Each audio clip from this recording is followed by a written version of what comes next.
kind of tie into taxes for small businesses is the candidate who's going to focus on access to capital is huge for small businesses.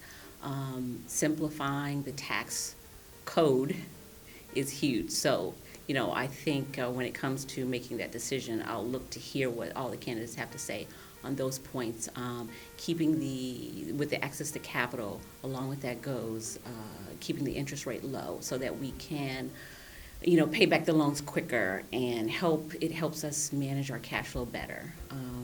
If we know that we're able to access loans and get them quicker.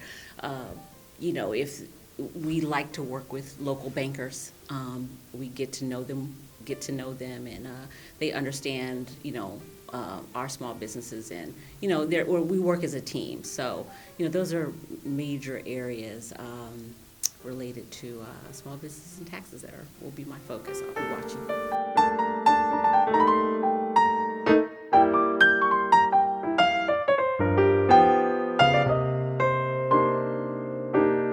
Access to capital is huge because, with access to capital, we make decisions like, can we grow our business? If we are limited and don't have access to capital, we sometimes have to make the decision whether or not it's time to close the doors.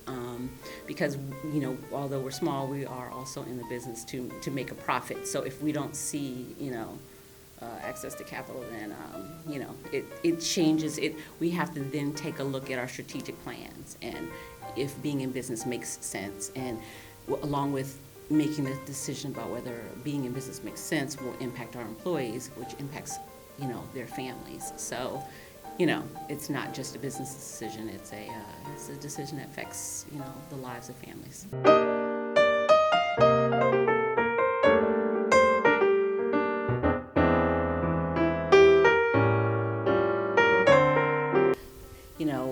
I provide financial management consulting, and what we always say is maintain your records in an orderly fashion. So, you get in trouble when you're not keeping good records, the full documentation.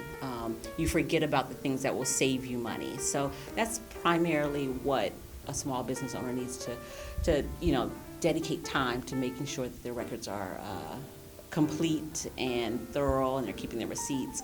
Find a tax accountant. Don't try to do it on your own. They stay on top of the tax code. That's their job. So they're going to find savings for you in different areas every year, but don't completely delegate the job. We've always heard about the person who's the business owner gets in it. They just want to work on their craft. They just want to work on what's their talent, and they let somebody else manage the money. So stay close enough without, you don't have to be a master at it. You don't have to be a tax accountant at it, but stay close enough. So delegate, but not all of it. Save that money to pay your quarterly taxes, because that gets small business owners in trouble. They feel, they reinvest their money and spend their money and wait to pay the quarterly taxes at the end of the year. It always gets them in trouble. So, and the IRS is not really negotiating anymore like they used to in the 80s. So they want you to pay all of the money that they owe you.